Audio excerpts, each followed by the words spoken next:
Captain Ibrahim, Traoré was doing something radical on Monday morning, actually serving his people. The 36-year-old president of Burkina Faso handed over 2,000 brand new motorcycles to the country's national police force in a ceremony that once again exposed the shameful gap between revolutionary leadership and the parasitic regimes that have bled this continent dry for decades. I formally hand over to you the keys to these motorcycles for the safety of our citizens, Traoré declared as he presented the keys to Minister of Security, Divisional Commissioner of Police Mahamadou Sana. It's a mission assigned to you. Keep encouraging the elements to do their best so that in different cities, people are safe. These aren't just any motorcycles. The Yento brand, meaning security in Gulmansema, represents something far more significant than transportation. They represent a leader who thinks about response times when criminals strike, about accessibility to crime-prone areas, about the daily safety of ordinary Burkinabe who have been ignored for far too long. Since seizing power in September 2022, Traoré has been a thorn in the side of Africa's corrupt establishment. While others were signing dodgy mining deals that rob their nations blind, he expelled French troops and reclaimed Burkina Faso's sovereignty. While others were building palaces, he's been building security infrastructure. While others were preaching Pan-Africanism at conferences before flying back to their mansions, Traoré has been living it. This motorcycle delivery is classic Traoré, practical, strategic, and focused entirely on the welfare of his people. The bikes will enhance the S24/7 security concept launched in 2025, ensuring round-the-clock protection for citizens across Burkina Faso. As the Ministry of Security noted, when it comes to safety, you need mobility and speed. Think about that for a moment. A leader who understands that police officers need functional equipment to do their jobs. Revolutionary, isn't it? Except it shouldn't be. This should be the bare minimum from any government. But in an Africa where police forces patrol on foot, while their presidents cruise in convoys worth millions, Traoré's common sense looks like genius. Let's be brutally honest about why this story matters. Africa isn't poor. Africa has been robbed. We have the resources, the people, the potential. What we've lacked are leaders who see public service as service rather than self-service. Corruption has murdered Africa's promise. It's why our hospitals lack medicine, while health ministers own private clinics abroad. It's why our schools crumble while education officials send their children to European universities. It's why our police forces lack basic equipment while security budgets mysteriously evaporate into the pockets of those meant to protect us. The World Bank estimates that corruption costs Africa over $148 billion annually. That's not just a statistic. That's schools unbuilt, hospitals unstaffed, roads unpaved, and yes, police forces unable to respond when our mothers and sisters call for help. Every motorcycle Traoré delivered on Monday is a middle finger to that system. Every key handed over is a statement. Leadership is about the people, not the leader's bank balance. For the ordinary citizens of Burkina Faso, this isn't symbolic politics. It's life and death. Faster police response times mean criminals think twice before acting. Better mobility means rural communities aren't left defenseless. Enhanced security infrastructure means women can walk home at night without fear. Traders can conduct business without anxiety. Families can sleep without one eye open. The 2,000 motorcycles will spread across the country, bringing law enforcement closer to the people who desperately need it. In a nation battling terrorist insurgencies and regional instability, every second counts, every accessible route matters, every visible police presence deters violence.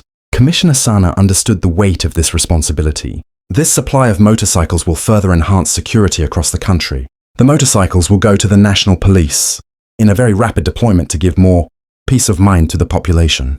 Peace of mind. When was the last time you heard an African government official speak about giving citizens peace of mind?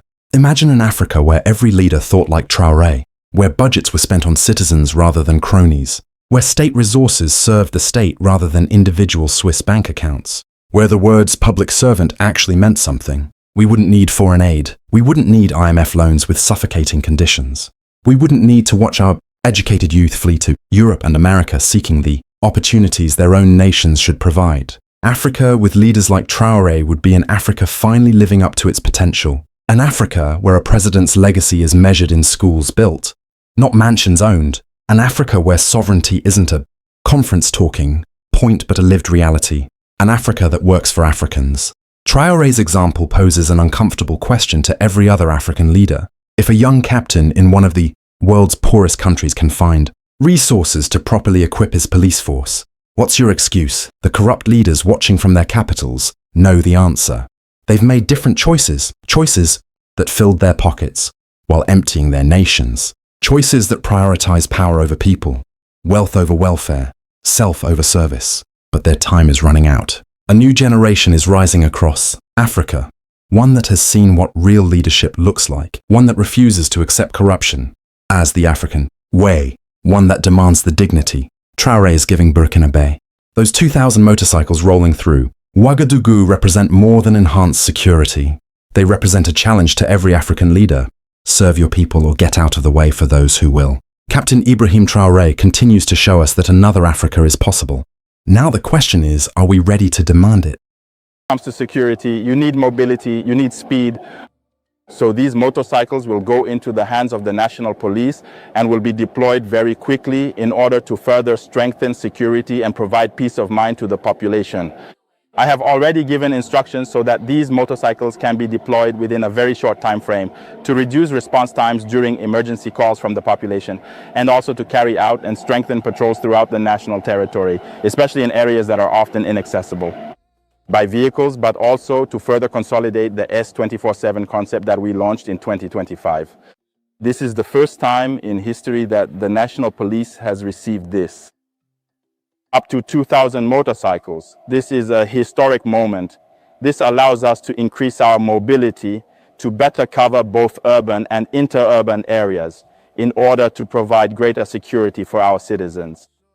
Criminals most often operate on two wheels, so we also need two-wheeled vehicles so that we can fight against crime. Soon you will see 2,000 students graduating in March. And these 2,000 students will also be trained to ride these motorcycles and to use them for interventions. This means that 2026 is starting off very strong, and we are going to deploy police forces across the entire national territory, especially in their areas of responsibility, and also to serve as a deterrent. From now on, we will not give up a single square centimeter to these delinquents who are harassing the population. So this is the message we have just sent. And through this donation, the head of state has shown that we can train ourselves, we can equip ourselves, and we can ensure the safety of our people ourselves. And that is what we are going to do. This is a mission that has made you so proud. The year 2000 marked a monumental turning point in our modern history as the world collectively transitioned into a brand new millennium filled with both great anticipation and significant technological uncertainty regarding the future of our global civilization. You know that in the 2026 to 2030 recovery plan, ensuring security is an element included in pillar number 1.